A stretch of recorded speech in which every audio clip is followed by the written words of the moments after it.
I walked into my first clown class accidentally one day. It was a mandatory class in New York City for a university program. I went straight up to the teacher and said, "I'm not very funny. I'm from Singapore. We are a very serious country. So I'm not going to be good at this class. I hope you can understand." The teacher just laughed at me and said, "Just play all the games and your clown will arrive."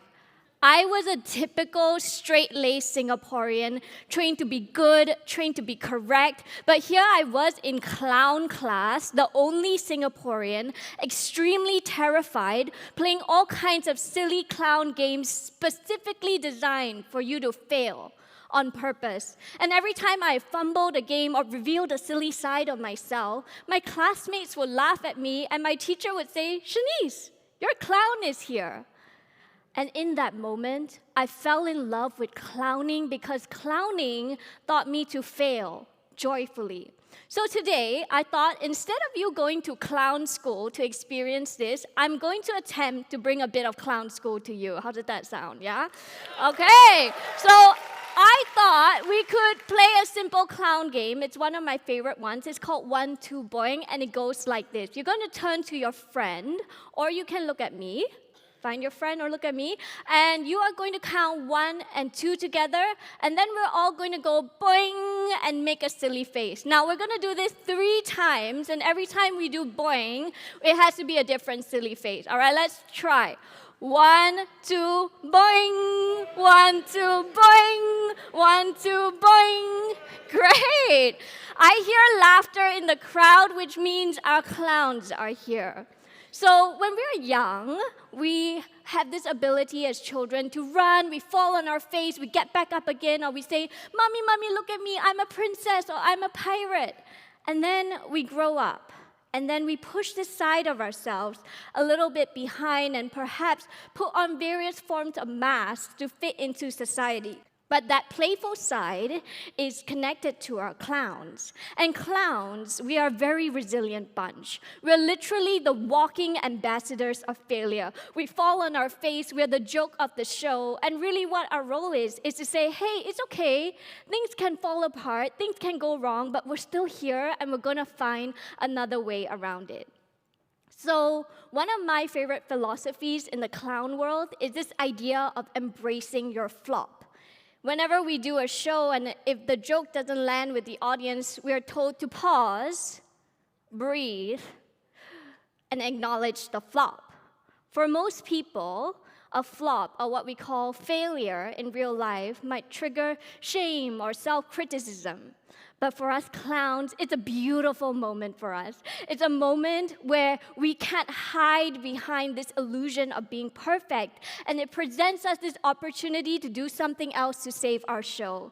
And if we can laugh at ourselves and find a playful way around it, then the failure doesn't become such a big deal after all.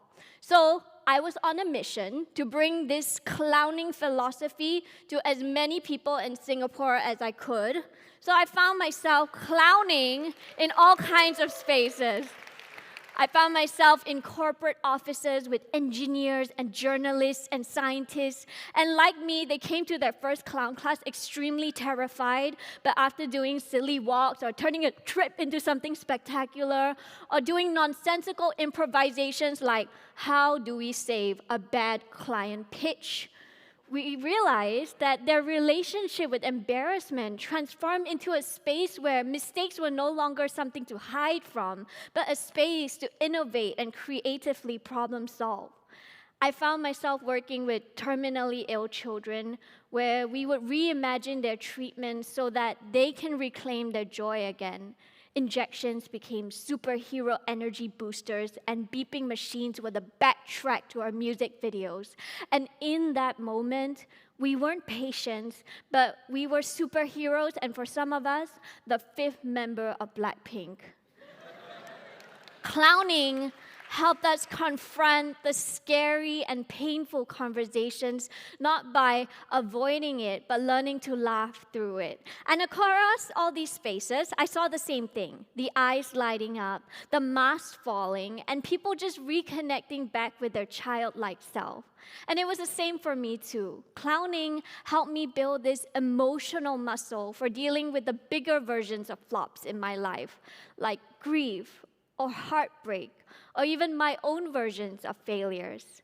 So now, every time I get stuck or anxious around the idea of failure, I like to think about, what would my clown do? How would my clown deal with this so that instead of falling apart, I can thrive?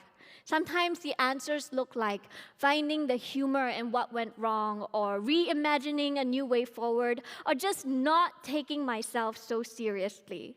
I like this idea of carrying my clown in my pocket so that whenever I hit the moment of, oh, it needs to be perfect, I remember I have a clown friend in here inspiring me to have an attitude of playfulness.